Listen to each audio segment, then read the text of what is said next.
Welcome back to the J Cecil channel, everybody. Sorry about the little break there. I've got a lot going on here at the shop. We have the Environmental Protection Agency stuff going on, which I'll give you guys an update on that shortly. But we have just been so swamped. Haven't really had anything good going on as far as fun, exciting, or anything that, you know, is like my stuff, working on it for the channel and stuff. And I just don't want to put out content that's just content to put out. I want to put something out that you guys will enjoy, and hopefully, you know, you guys don't dislike it, and I want to keep that up. I know everybody's been enjoying the videos, so I want to keep that going. And also, everybody's enjoying the merchandise, so please don't be afraid to go over to baldeagle.com, snag you some JH Diesel merch. It's there, it's in stock. We got some snapbacks, we got some t-shirts, we got some mechanic shirts. It's all there, guys. So we appreciate all the support so far on that, and don't hesitate to go over there and buy some more. As you can see behind me, I've got the gooseneck hooked up, got the shop truck. I chose that truck just because I wanted to. I wanted to give my dually a break, and I haven't taken that thing on a trip in a while. And I think I finally found a Ranger for the Danger Ranger 9000. Now, I've bought a lot of things in my life, and I swear, trying to buy a Ford Ranger is not as easy as it looks. These guys are like, I don't know, like just a different breed. Like, I'll like call a couple people, or I'll message marketplace people, and they're like, yeah, I got the Ranger. Next day, nothing, they're gone. Okay, well, that was cool. And then next one, hey, I'm looking to buy, it's got a price on it. Well, I don't want anybody to buy it, I want to trade for something. So what do you got? And so, well, I don't really have anything for you to trade. But it's literally been like that, or a lot of you know, yeah, we'll make a deal, we'll come get it tomorrow, and then I get ghosted. So I finally found someone that I think is really willing to sell me their Ford Ranger. Maybe they look me up and they see what I'm gonna do with it, and they're like, crap, like, we don't want our Ford Ranger to go out like this. But hey, it's not gonna go out. Being in first place doesn't mean it's gonna get smashed up.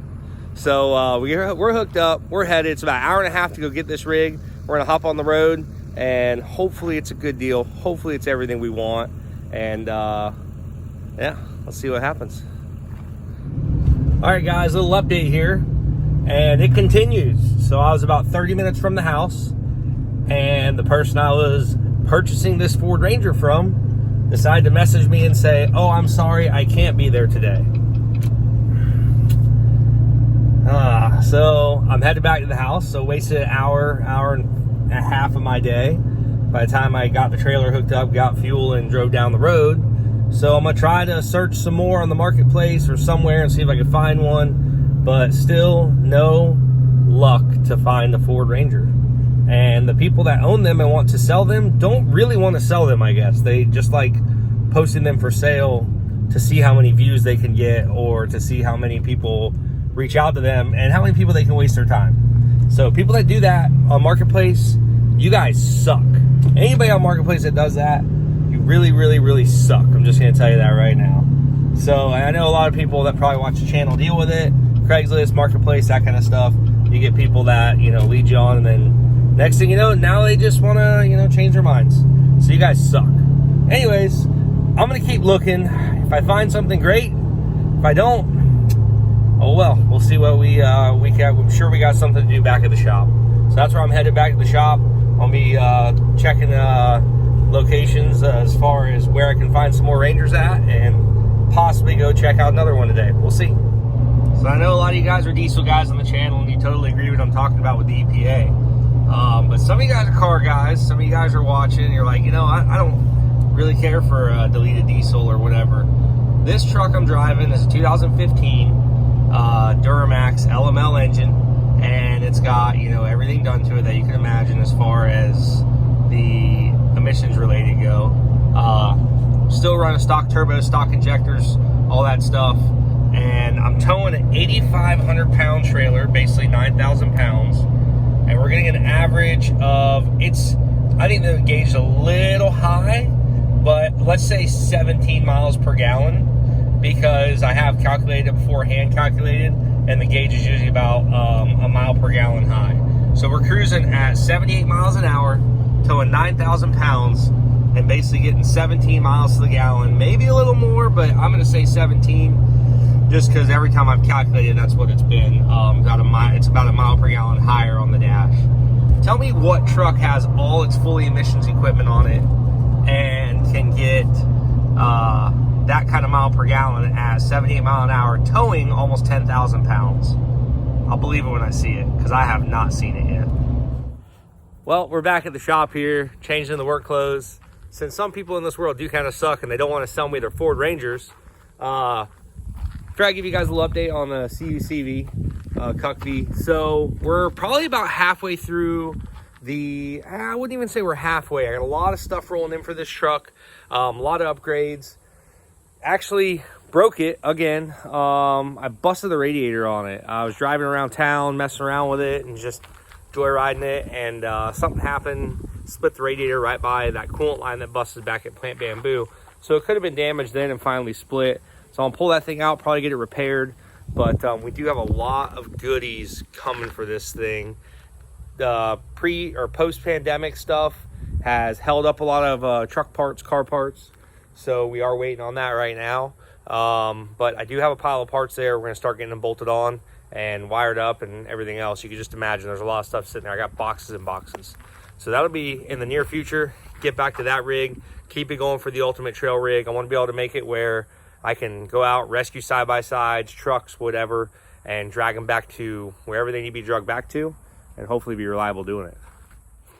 So one thing that I do need to mess with, because it has been a little bit, is going to be the Burnout truck. I got to get this thing ready to go. We got some Cleetus and Cars events coming up. You guys saw it do the 4-wheel drive burnouts recently, which was sick. We're going to be doing more of those, hopefully. And until then, I just got to get some stuff, maintenance done on it. I have literally beat the living crap out of this truck since we had the engine refresh the last time.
What happened was the original cast pistons, they ripped the skirts or ripped the wrist pin out of one, flung a rod. It was just bad news. Since the forged piston's been put in the engine, got it back from Warren Diesel with Kill Devil Diesel's help. This thing has been unstoppable. I've done multiple burnout competitions with it, and then we actually, the Daytona truck meet one, I did 4 full burnouts that weekend. Up until then, we were still having the problem with it shutting down. Made a call to Warren Diesel, and I was like, man, just what are you guys thinking? Everything's reading good on the scanner. Everything's reading good on my monitor. What do you guys, any ideas? And they're like, man, with our higher horsepower pulling trucks, we'll put an extra gallon of oil because it's pulling so much oil out of the oil pan and at such high RPMs that it will actually run the oil system dry, which runs the high pressure oil system dry, which then the injectors can't fire. So I went ahead and did that before Daytona, and it has worked flawless ever since. We've blown multiple sets of tires on it. Super happy. Let's just hope we get the Cleetus and Cars in Houston and it does the same damn thing, because if it goes there and doesn't do a good burnout, I'm gonna be like, this thing's cursed for this event. But anyway, so I gotta do some maintenance on it. I want to pull the oil on it, pull the oil filter, check everything over, make sure it's good, check all our coolant levels, stuff like that. Make sure we're good on all that. Hopefully it fires up. I have not started this thing in a minute, and it does have a draw in it. I just, man, it's been busy. Haven't really had time to mess with it. Like I said, we've been swamped here at the shop. Yeah, she's dead. So I'm gonna hook a charger to it. It does power up some stuff, but I'm gonna hook the charger to it and get her working like she needs to. So I want to get into the build a little bit. I'm sure some of you guys know what's done to the truck. Some of you do, some of you don't. We did a lot of this original build back on the Cleetus McFarlane channel, back before I even had a channel that was really doing anything. And so I just figured I'd let, you know, guys that maybe are joining, they're still new, or, you know, hey, just to refresh everybody's memory, what this thing actually has done to it. As you guys know, Warren Diesel and Kill Devil Diesel hooked us up with a badass long block. This thing is sick. So it's running the their long block system, or their long block setup on it, forged pistons, rods. It's running an O-Dog manifold, intake manifold, and it's running all Warren Diesel fuel injection system, some monster injectors in there, with an SXE 372 turbocharger with the S300 conversion kit and everything done to it. Running awesome. It's been operating really well at this point. Like I said, after we did the extra gallon of oil, it was just phenomenal, night and day difference. We run the external oil cooler from Bulletproof Diesel. That gets the oil cooler out of the valley of the engine. Just one of the main things is when that oil cooler, if it fails or when it fails, we have a major issue with getting down there to it. It's a lot of labor, a lot of stuff you got to pull off, and we made it easier that way. The JJ Performance regulator return, which is something Warren Diesel supplied us back in the day also, and that's worked out flawless ever since. Snow Performance water meth injection, we got their best kit on there. I think it's a stage 3 kit, and we run that to keep the EGTs down. Surprisingly, the EGTs really don't do too bad during the burnouts. I think 1400 degrees, 1300 degrees on average is what it's pushing for EGTs, and that's under wide open throttle, load, everything. And then it takes a little bit to cool down because so much heat's built for so long. But during the burnout, it really doesn't get terribly hot. So that stuff's actually done really well for us. This is part of the boost reference for the Snow Performance water meth kit. And back in the day on Cleetus's dyno, we built about, I think it was 720, 750 at the tire for horsepower. And now we know that now everything's working properly. It's definitely surpassed that. We should be somewhere around the 800 horsepower mark at the tire, maybe a little more, give or take. That's pretty much the setup on the engine. And it's been, like I said, you know, knock on wood, it's been super reliable since we did the forged pistons in it. Multiple events. We had some problems at the beginning, but just like anything, it's going to take a while to figure stuff out. Go in the truck. I do want to do some drifting and stuff with the truck eventually. I'm looking to do, I do have the handbrake. One of the times that we're unloading it with the forklift after it did break, we broke the lines in the back. So I got to fix those. And we've also got the Snow Performance water meth injection monitor here. We do have a BD tap shifter design to help us for the burnouts to be able to hold it in the gears. Otherwise, these 5R110 transmissions, they just want to go through the gears. It is running a fully built Warren Diesel transmission that is built by Warren Diesel. They're one of their fully built units, comp units. It has been awesome. We did burn a set of directs on one. Not a big deal. I called Warren up. They said, no problem. We'll send you a direct drum. We'll get it taken care of. So we did that one time, but this thing sits in the directs a lot. So directs are your fourth gear clutch packs. And whenever you're doing the burnout, a lot of times it sits in fourth gear and it's just holding a lot of pressure, a lot of force, obviously. And so I wasn't really surprised when the directs did get hurt. They are the most common clutch pack to get hurt on these. But other than that, it's been awesome. The transmissions work great. We obviously, the front end's stock, the rear end's fully welded, so we have that going for us. And then we go to the back here. A lot of people are asking about the cooling system setup. So what I decided to do was I kept the radiator up front with the manual clutch fan, no electric fans. And what I decided to do back here was I put a lot of stuff in the bed. We got the trans cooler that's in the bed, so the trans always stays cool.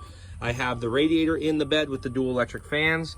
We got our fast fuel pump sitting there, which comes right out of the fuel cell. The reason I did a fuel cell, I didn't really want a tank under the truck for two reasons. One, because we don't really need it under there. I don't care about the fuel door. I can fill up in the bed. And also whenever it blows a tire or something happens, I didn't want to slap in the fuel cell or fuel tank or slap anything in the back there. So we did that. It's got the snow performance water meth injection tank.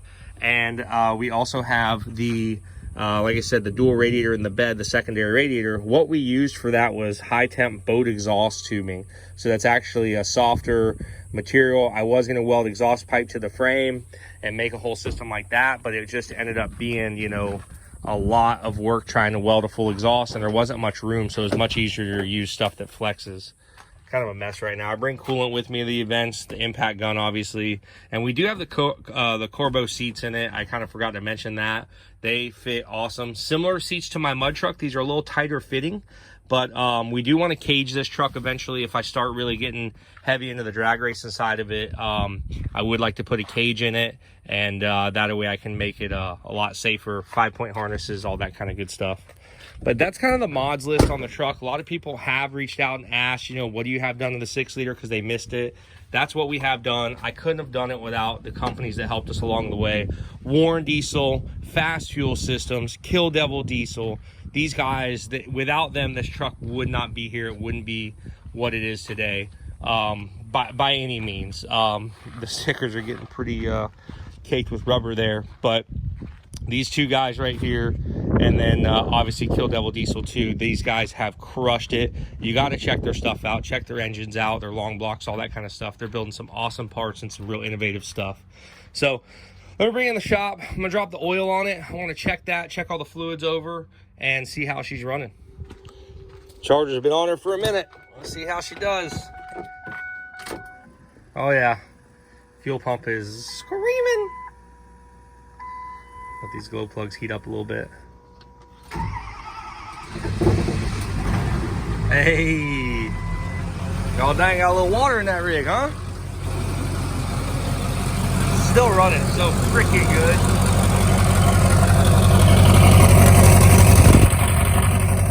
Hey. Wow, let me get her in the shop. Well, as anybody knows about engines and whatnot, this is actually very, very, very nice and clean. Minor little shavings on there, which you're going to have in anything. I mean, you're going to have wear no matter what, but very clean. She's still draining. It holds like 5.5 gallons or something now, or 5 gallons because of the external oil cooler and then adding that extra gallon of oil. But I'll pull the filter and check that. But so far the drain plug, that's what we like to see right there. Very clean. And this oil has quite a bit of abuse on it.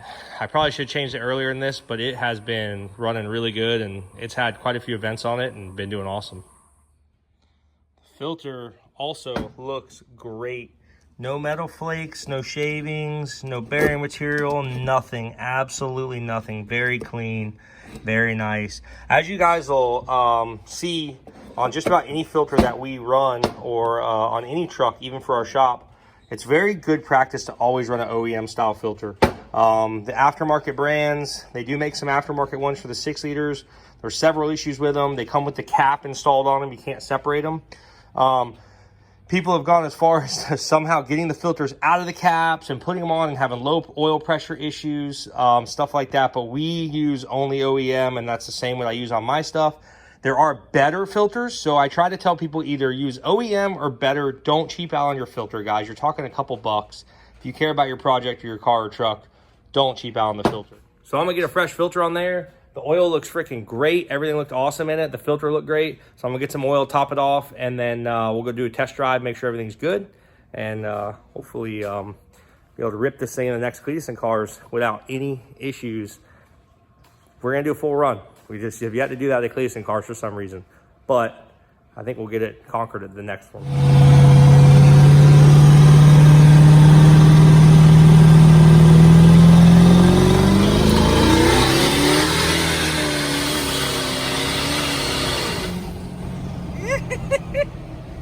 Yes, that's what I'm talking about. Well, she's running phenomenal. Good service. Guys, keep your maintenance up. That's something a lot of people will forget about, but that keeps stuff going so much longer. You have no idea if you're not, you know, huge into maintenance.